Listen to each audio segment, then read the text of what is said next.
In the house of worship today, we ask now that you would, God, help us to see into your word and to extract out of your word those things that would give us life, power, and grace. Pray now, come thy people bless in Jesus' name, amen. All right. Exodus chapter 2, if you don't mind. Exodus chapter 2.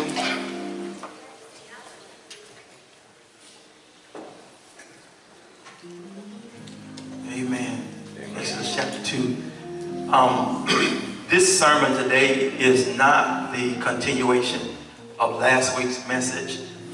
We're going to pick that back up on next week and whatnot. There is at least one part, if I can get finished next week, but it appears that there's going to be two more parts of that left.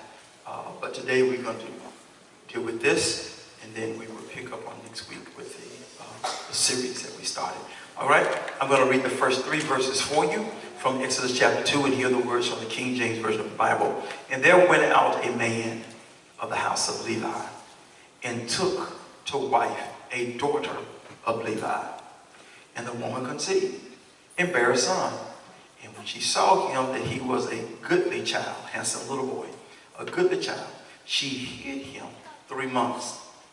And when she could not longer hide him, she took for him an ark of bulrushes and daubed it with slime and with pitch, and put the child therein. And she laid it in the flags and the bushes by the river's brink. From that particular reading we're going to use for our subject today, the heart of a mother. The heart of a mother. Amen. All right? Amen. So we're going to dip in this and then we'll get out of your way. I want to share with us the idea that parenting requires a special kind of heart.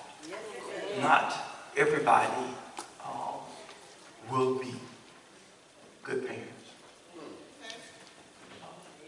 That's just a footnote. Not everybody will be a good parent. For some, it takes edging, encouraging, nudging. Others, it seems like it comes along quite naturally, and so on and so on. I know from a father perspective that when my oldest child was born, that I was clueless. No idea of what it meant to be a father. However, it changed my prayer life to try to be the best father that I could. But I want you to know that that was not a head issue. It was a heart issue. Oftentimes, and I said this in Bible class the other night, that oftentimes we have excuses for things that we fail to do because we do not want to accept the challenges of what is required to step up to where we need to be. I said this in conversation with somebody the other day, and I want y'all to hear this.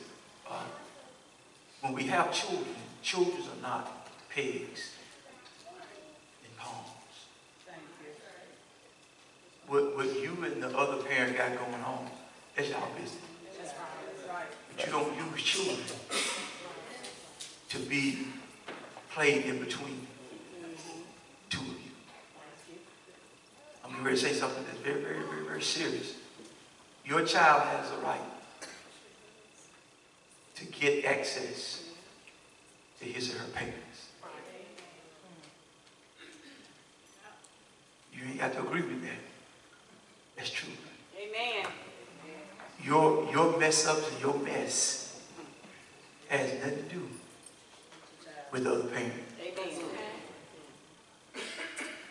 That's why I don't refer people to people they want to date. I know some awesome preachers, but I've never dated any of them. You got somebody I can date? I ain't tried that out with them. I just know they're good preachers. I know they're good friends. But for you to date them and they mess over you, I don't want that referral back at me. You see what I'm saying? I stay out of that kind of stuff. I tell folk a lot of times when they say, well, you got a good preacher friend, you don't want to date no preacher. I'm just going to be honest. It's too much that goes along with it. I'm serious. Because I know in my house, one of the concerns is you work all the time. You always going and gone. And you don't want no man and no woman that I already know gonna be gone and going. You don't want, you want to feel special and first. I'm gonna tell you, when it comes down to church work, and I'm just being honest with you. Sometimes when folk call and say I'm having surgery at 6 o'clock, I get out of bed at 4 o'clock and I'm gone. In my office is a pair of blue jeans in a pullover shirt. There's also a suit down there and some dress shoes. I don't know what's gonna pop off at the beginning of the day or during the day. And whatever happens, that's the direction I'm going in. Alright? Now, if you want to live a life that's unpredictable, and you want to be sitting up watching the window, and you bothered by folk getting up out of bed at 3 o'clock in the morning saying, I'm going to the hospital, and 5 o'clock in the morning, they're going to the hospital. I mean, if that's what you want, I mean, raise your hand. I got 1 or 2 single friends. You know, you got a problem with people hugging your husband all the time, and especially women, and traces of lipstick on the collar. I mean, you want that kind of stuff? I'm telling you, I empathize a lot of times. You know, and I know that it takes a certain kind of woman to be married to a preacher. But I mean, I thank God sometimes when y'all hug me, y'all leave makeup on the road. You know, it's not just always on my suit jacket and on my shirt. I thank God you leave it on the road sometimes. So when something come up, I say, well, look at the road. Because I was in this at church. At Walmart. The jacket, I can tell you, was in church too, but the robe, I had it on in the sanctuary. You know, so, you know, you have to be careful. And I don't try to match folk up because you, in eagerness, I almost said desperation, but in your eagerness to get a husband, to be married, yeah, you'll say, yeah, I'll take him.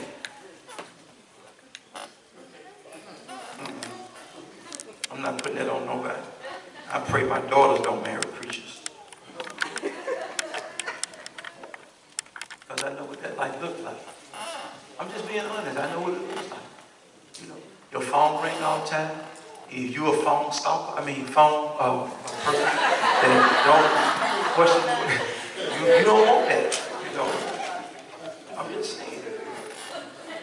You need to know, you want somebody that has a nice 8 to 5, or whatever it is that they do, that's lovable, kind, and have all the free time, and their lives are structured and whatnot, and so forth and so on, that they don't have to get up in the middle of the night, you know, and leave home. You know, sometimes I used to leave home for 2 weeks, you know, and it'd be 10 days before you see me again. And I don't like doing a whole lot of talking on the phone. Calls, good morning. I say, good morning. How you doing? I'm doing fine. How you doing? You doing fine. All right, have a great day. That's it. For 10 days, that's what happened. When I come home, may have something from the trip, I may not. Depends on how tired I was. You know.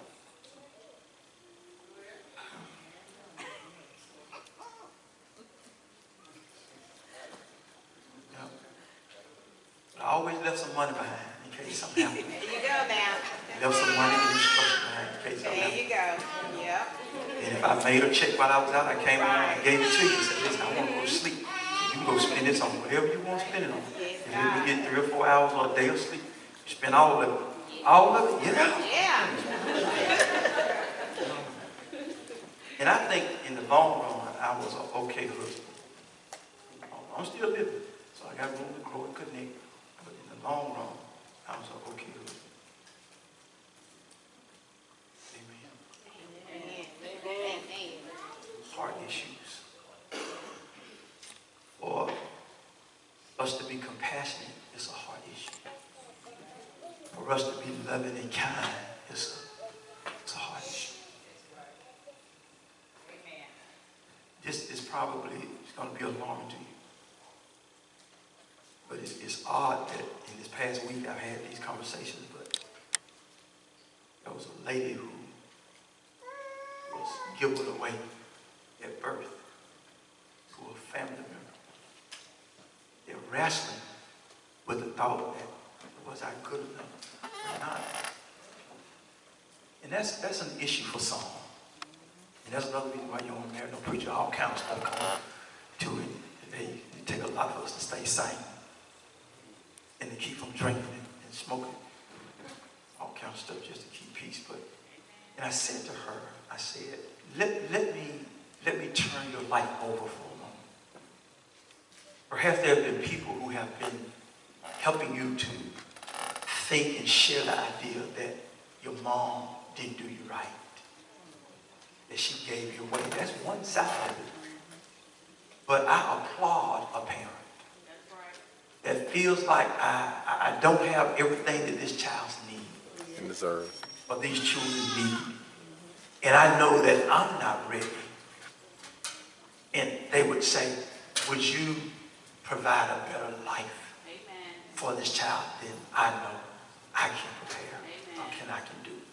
I think that's to be applauded. That's love in some cases. To say that I know that I'm not where I need to be or should be and whatnot, and they thought about you, and they selected a family member or a person that would take care of you the way they could, but better than they could.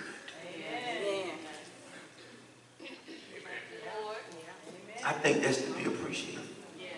Now, because I don't know everybody ins and out, but this particular story that I had last week was that, well, my mama this, my mama that. I said, you really got to go back and ask mama where she was at that point and whatnot. I'm happy that Sally Adams didn't abort me. I'm glad. I'm glad that she decided to go by herself and gave me a chance. Man, I'm glad of that. But we never know what mothers and fathers are up against. Sometimes decisions are made in our best interest that we don't understand until we go back and have that conversation. Some years ago, probably 5 years ago, and I'm going somewhere with this. 5 years ago, there was a sit down. I think it was about 5 years, 7 years ago. There was a sit down conversation with my mom to better understand some things that happened when we were children. You don't need to walk around with all this stuff in your chest. Sit your parents down and say, can I ask a question or two? And help me to wrap my mind around it. You know, my mama, she don't agree with it, but my mama would ask Michael, did you? Vincent, did you? And the other thing was, Gary, come here. I got a whipping. I mean, I didn't get asked a whole lot of times, did you do it? Michael, did you do that? No, ma'am. Vincent, you did that? Gary, bring yourself here. I don't know why mama always thought that it was me outside of Michael. It was three of us for real, but some of the stuff Michael and Vincent did do. You know, but the other stuff, somebody had to do it. So, I don't know why, but we have to sit down and have conversations about those kinds of things. And that wasn't what I talked to my mom about why I always got whipped. I knew why I always got whipped. Because she made that clear when she was whipping us. This is for what you did and the stuff that got by. And then the stuff that you're going through that I'm going to find out about later. So these were the whippings. So I was covered, the whippings were justified. Because it was somewhere in the scope of what I had going on. But what I want to do, what I'm trying to say in this conversation piece is that we're encouraging healthy conversations so that we can be healthy adults. Does that make sense what I just said? Yes. So that we can be healthy. Let me tell you, Dee knows this. She's the oldest. Dee knows that I was doing research when she was born.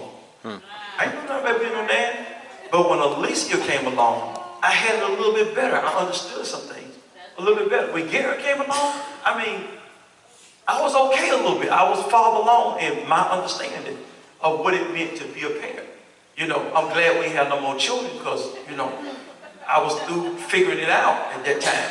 Did the best I could. And I think that my kids got the best of me. They got the best of me for where I was in life. And our children need to know that. And I'm saying this because I want children to understand, rather than you frowning on your parents' efforts, and you looking across the street at what everybody else got going on, don't think that your parents are not trying to do the very best they can. It's not the same thing that other parents are doing, but it's the very best that they can. It's the very best.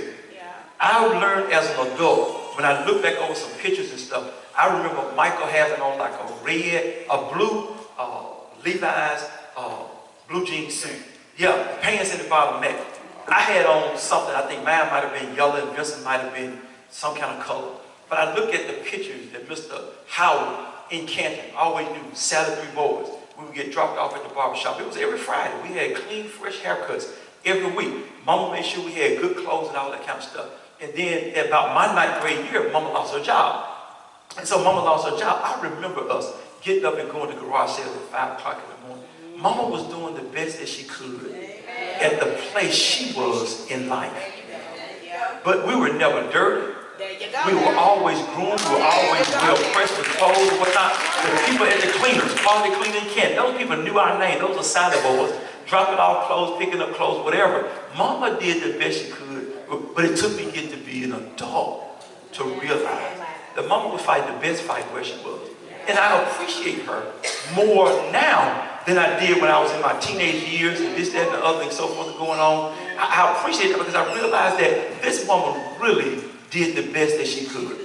It wasn't everything I wanted, but it was the best that I could. I remember for years, Lord Wood, I always wanted for Christmas. That's why I stopped believing in Santa Claus.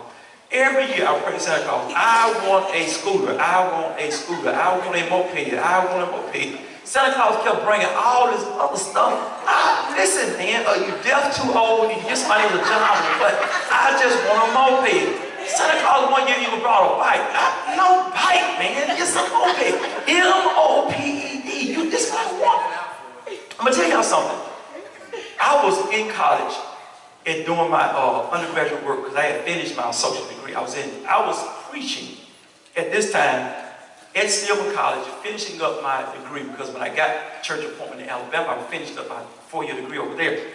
And a guy from Africa, a Nigerian friend of mine there, Jared, he ended up selling his scooter.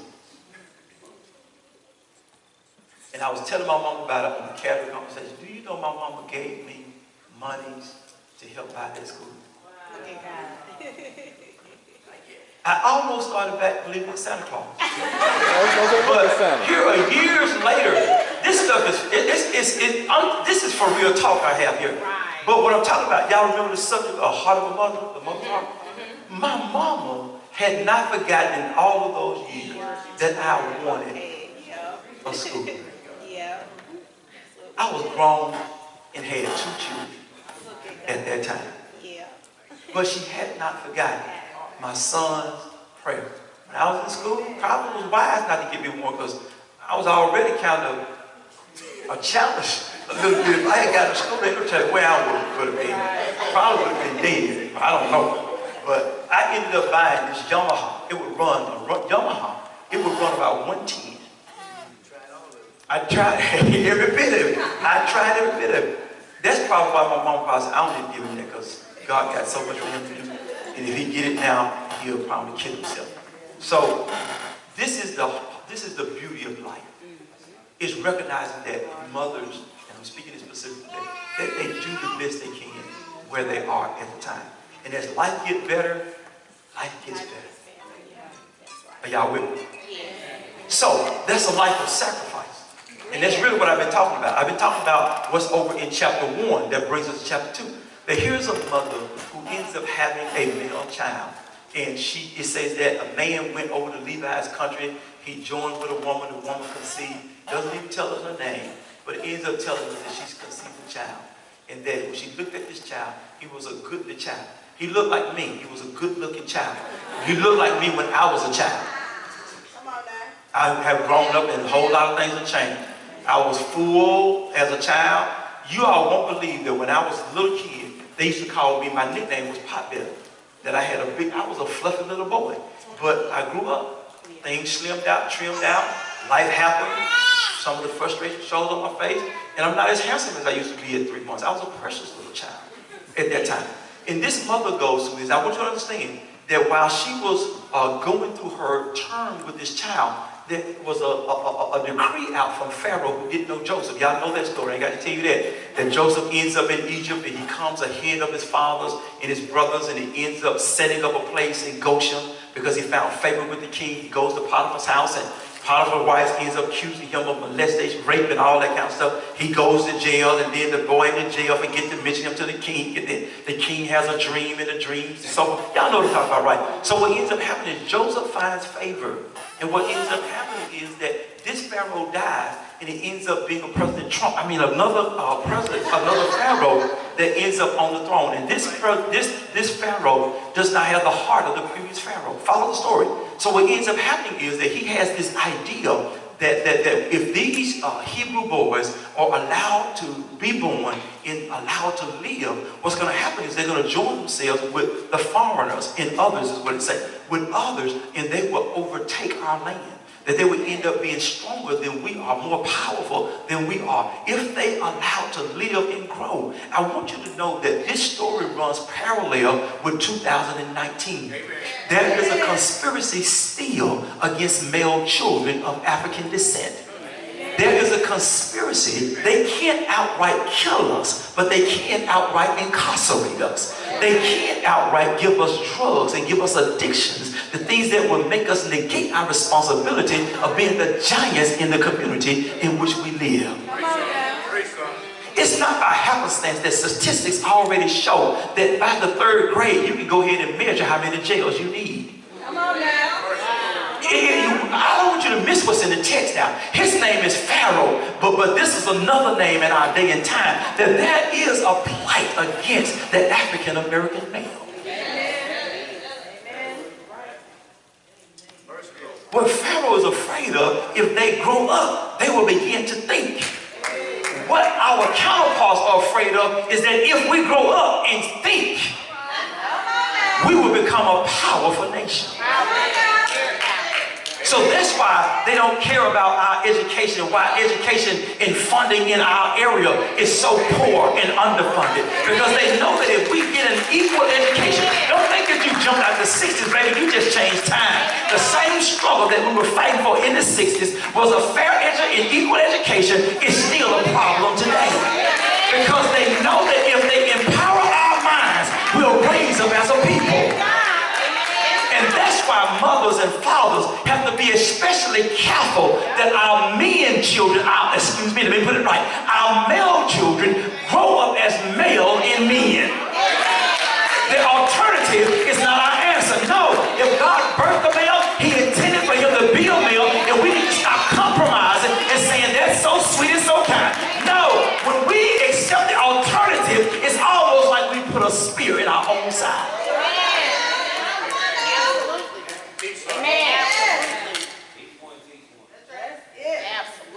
And we are so easily embracing, well, it's just an alternative. God intended for him to be what he was born to be, and for him to raise up and to marry these young ladies and to be the head of houses and have a strong house and a strong community, to be viable citizens, people that fear God. If you don't believe nothing, if you want to be a real threat, raise a son that loves God and will obey him. Raise him up to respect a woman and to treat a woman right. Raise him up to open a door and to pull out a chair, to say yes ma'am and no ma'am. Raise him up to never raise his hand or raise his voice to a woman, to always treat her with respect, and then encourage him to go get an education, to get some learning. He doesn't have to finish college, but get a trade, learn how to do something, that you'll be a provider and a protector for a house. They're scared of us doing those kinds of things. It's the same thing that is running today as it was with Pharaoh. Kill the male children. That they would not be empowered. That they would not grow up and be responsible. That they would not grow up and be able to lead families. That's in the Bible. Now, it just took me some reading through this week to kind of, read it and kind of say, okay, how does this run parallel if I had to do a social implication? So a mother's sacrifice, what happens is, this woman knows that there's a decree for these children to be killed. What does she do? She hides. She hides it. But the baby keeps growing and the baby keeps growing. He gets about 3 months. This baby now is saying, and talking. His baby talk. He's louder. His lungs are growing. He's beginning to pull and push and get ready to do some other things. And mama say, I can't hide it no longer, because if I do, if they find him, they're going to kill him. So she makes a sacrifice by putting her own life in jeopardy to protect her child. That's the heart of a mother. A mother will stand in harm's way to protect the child. I've seen it happen. I've seen it happen. A mother will go into a burning house. She'll run out in front of a car. She'll go into a building that's falling down to get her child.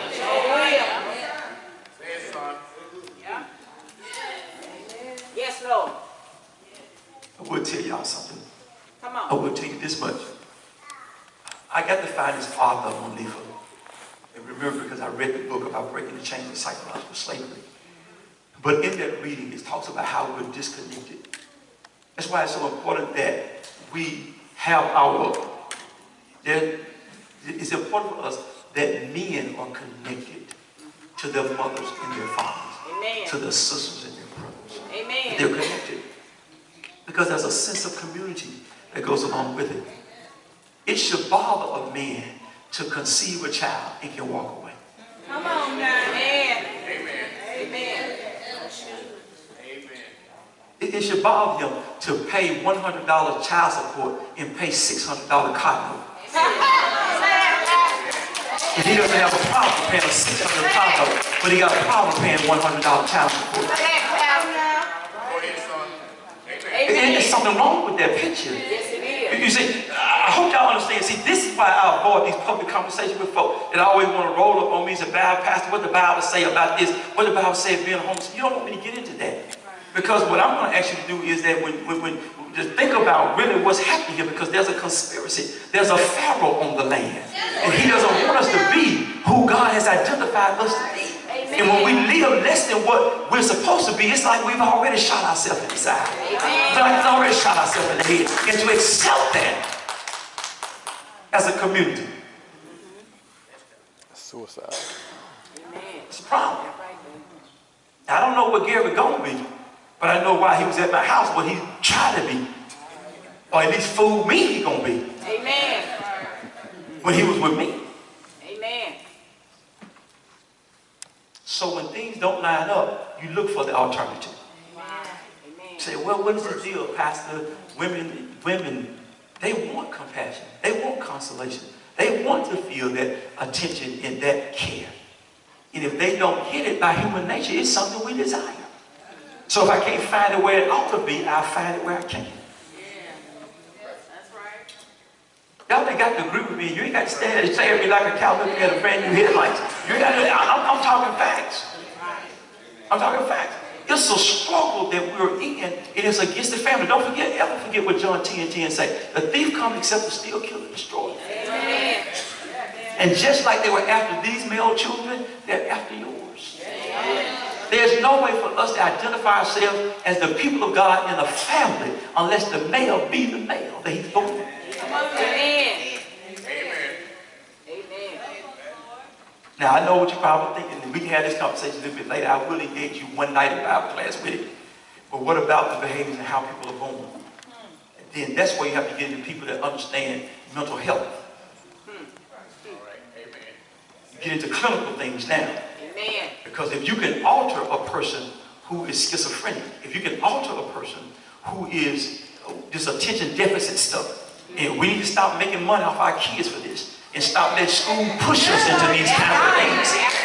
Because your children, with your attention and with your time and with your patience, don't need everything that the doctors are prescribing for. Now, I'm going to go and make a confession real quick. As busy as I was, my mama never medicated me. My mama whipped me and gave me discipline and guidelines and held my nose to the ground. It wasn't no medication. You're going to get your homework and you're going to get it now. If I come home and your homework ain't done and you're out there playing basketball, you might as well go in your room and catch Sally Adams Frey. You might as well go in your room and pull your clothes off because that's what's going to happen. And when you get to be 13 years old, you don't be pulling your clothes off in front of your mama. But Sally didn't play that. That's the way you got your whippings. Go in your room, pull your clothes off, because if the homework ain't done, that's what's getting ready to happen. So guess what I did? Got my homework. Gary did. Miss Adam, he just won't pay, he ain't paying attention in class. I just can't get him to stay focused. He ain't being focused in class. Okay, when I get home tomorrow, I promise you, you won't have this problem. And I wasn't on a drug, but I went back and I don't know how mama did it. switches and whatever, but somehow it altered my... Y'all, I hope y'all getting what I'm saying. Because you got to understand the pharmaceutical world is out to make money, and we have drugs that we have to sell, and doctors are in partnership with these kind of things. Your legislators own some of this stuff that's going on. We got to be smart about our children.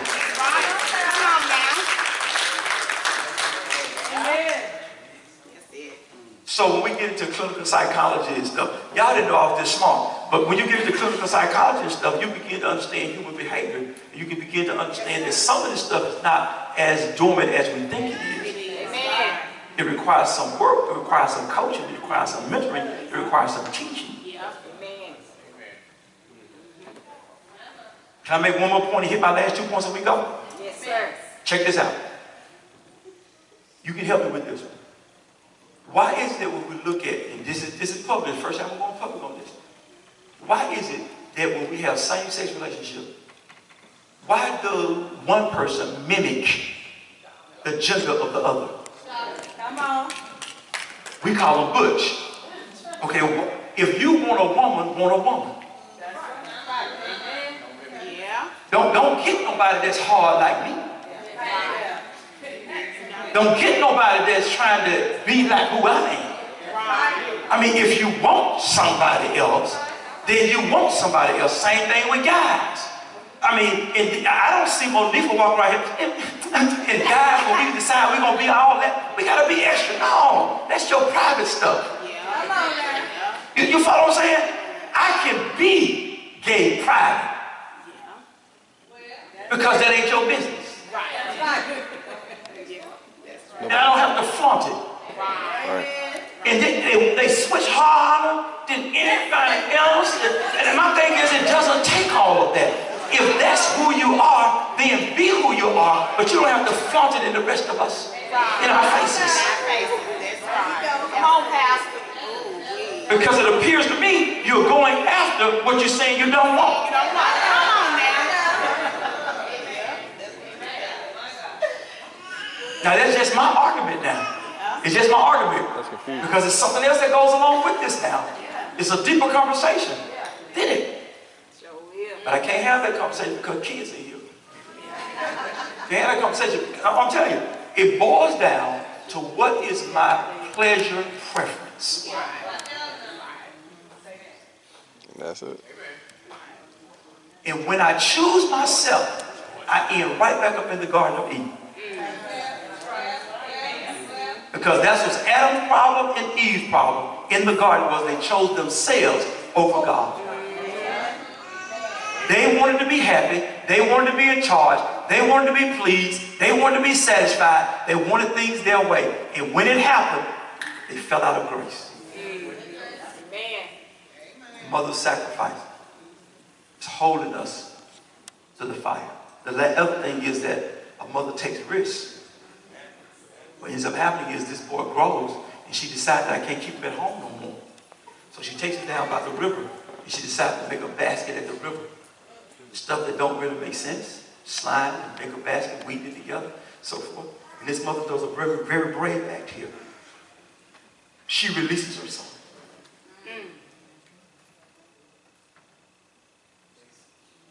But before she releases him, you got to understand, she's been talking to somebody. Amen. Come on now. His name is Yahweh, Jehovah. Come on now. Father, my son's life is in jeopardy, and this situation is bigger than me, so I put him in your hands. Amen. Because if he's going to be kept, you're going to have to keep him, because you're the only one that's been keeping him.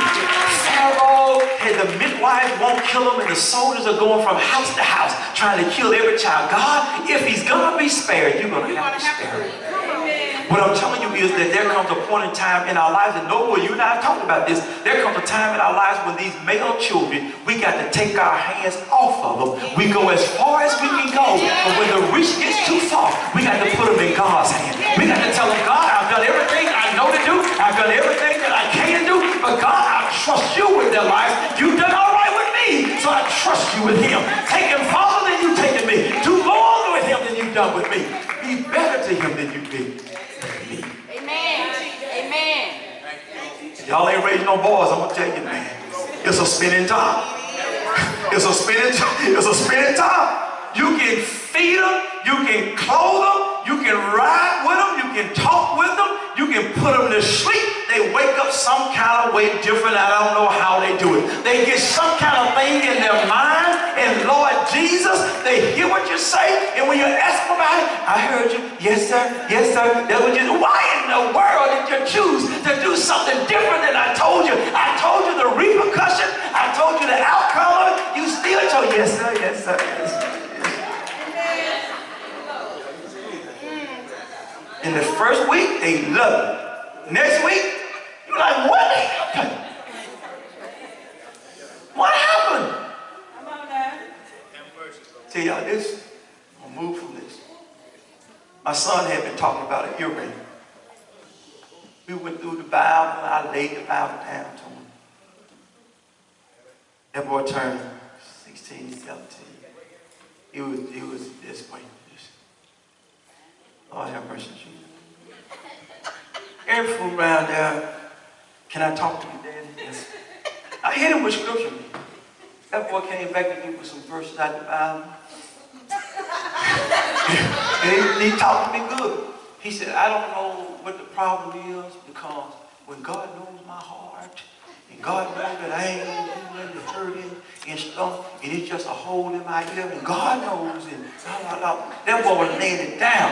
Daddy, I go to church like you say, and I pray like you say, and Daddy, and I'm sitting there looking at this dude. I mean, he arguing. He done pulled the stuff off Google, he done looked at it, and so he laying down to me, man. And at the end of the day, I still told him, as long as you in my house, this is what's going to happen. That's what it came down to, and whatnot. This fellow, when he did decide to get his ear pierced, he wanted to try it. This is a compromise. Then I'm going to do one. Then if I do the one, and it's okay and whatnot, then Gary went and got his ears pierced. This joker come back with 2 holes in his ear on the same side, wearing studs about as big as my fingernail on my thumb. He come parading in about 18 years old, I think it was, when he got these jokers pierced up. And then this boy like, what in the world done happened to my child? And he walks up in the house like, man, you can say what you want to say. I got these ears pierced today, and I'm going to fire these ears, baby. I don't care what you do. Man, I got my cover and got in the bed and pulled my stuff over my head. I was afraid.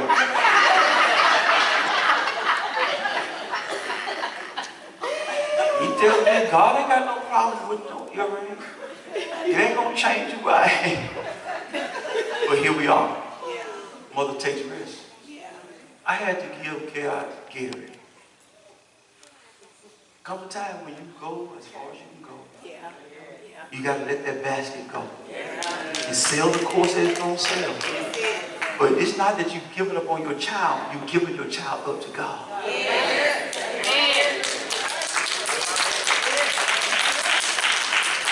The last thing is, what's the outcome of a mother who is willing to make sacrifices for her child? A mother that takes the risk of letting her child go and giving her child to God. Well, the story goes on to say that Pharaoh's daughter comes out to bathe herself, and there's a little odd object that's on the river, and she knows it is. And when they go to inquire about it, they end up opening it, and the baby said, "Ow!" One of her handmaiden servants says to her, "It is one of the Egyptian boys.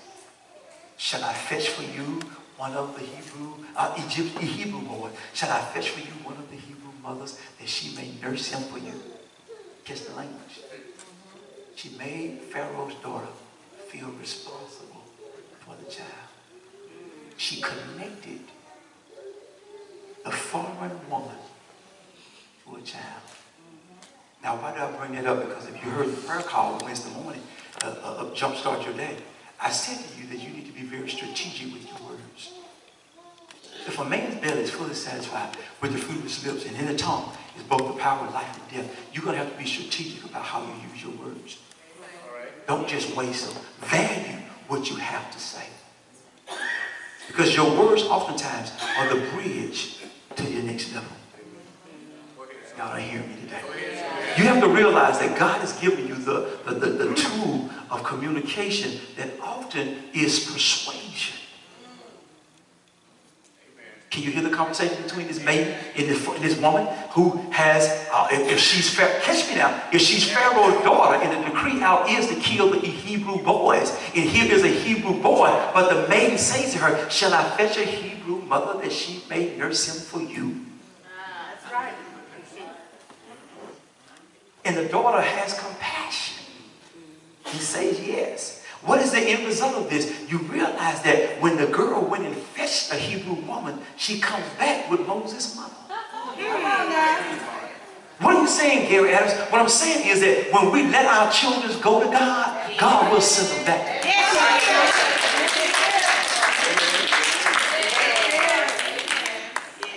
So a praying mother and a mother with a plan. A mother that'll make a sacrifice, she's praying for her child. A mother that's planning, she's willing to take risks. But a mother with a promise. God will send it back. Moses ended up going back to his mother. And she gets wages for taking care of her own child.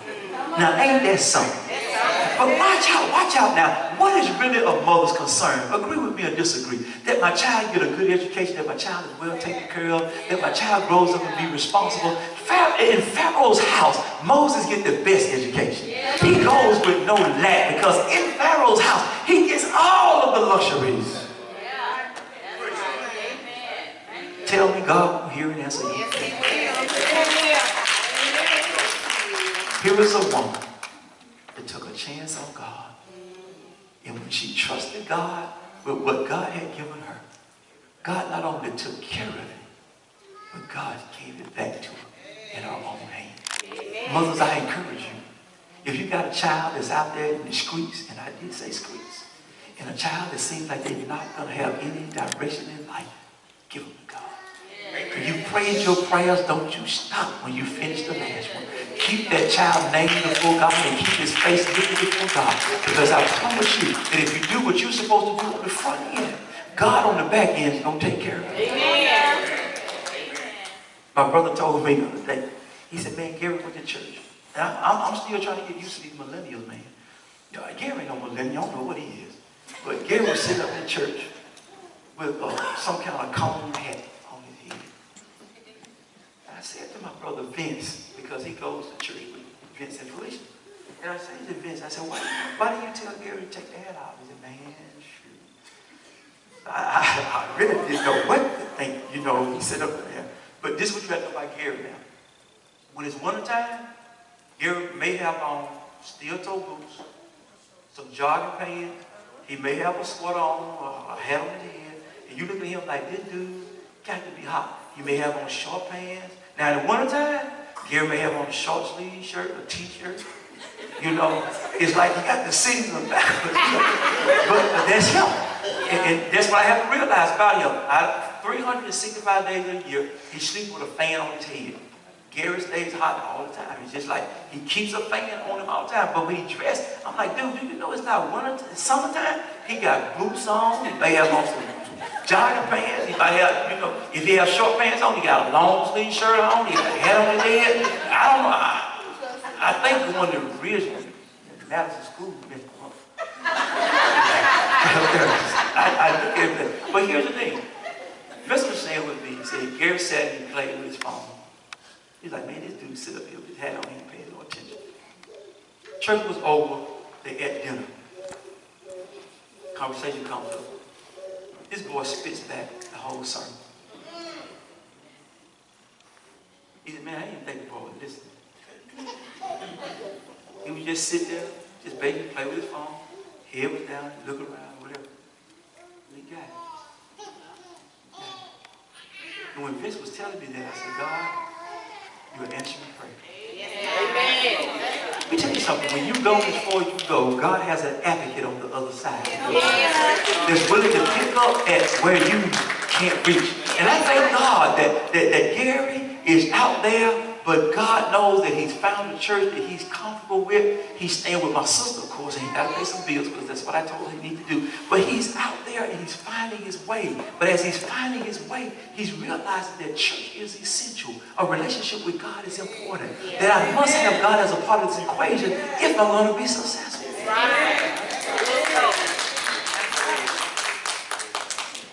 before you give up on them, give them to God. Amen. And God will send it back to you Amen. better than you gave it up to you. Amen. If you receive it as most of those another day's message, that's my message to you. That's my message to you. Give them up to God. Hannah did it. And I'm sorry I didn't tell you about Hannah, but Hannah did it. I included her in the first sermon. But to know her story, and I share this Bible class with you. Because when you hear these stories about they want a male child, there's some significance in that. In my reading this week and research this week, what I found out was that when a woman has a child and is able to birth a male child, she has favor, considered to have favor with God. And in the Old Testament days, when a woman could not give a male child, the community thought there was some sin issues in her life. They would say, what kind of sins have she done that she's not able to have a male child? So when Elizabeth and Mary are both, when Elizabeth is barren and Mary conceives and they have male children, it's like, man, they are favored by God. And we don't know the importance of these things. When you start researching and reading and digging and plowing, you make these discoveries. And that's why Hannah was in the temple praying to God. And Eli thought that she had lost her mind. But she was crying out to God so desperately. Not only do I want a son, but God, I want a male child. And if you give me a male child, I promise you I'll give it back up to you. And when she nursed that child to a certain age, she brought her back to the temple for presentation. And she said, God, I kept my word. I kept my word. And then you find out his name is Samuel. And Samuel ends up being the prophet that anoints Saul and David as king of Israel. Beautiful stories to be told. Father, we thank you for our time together now. And we thank you, God, for the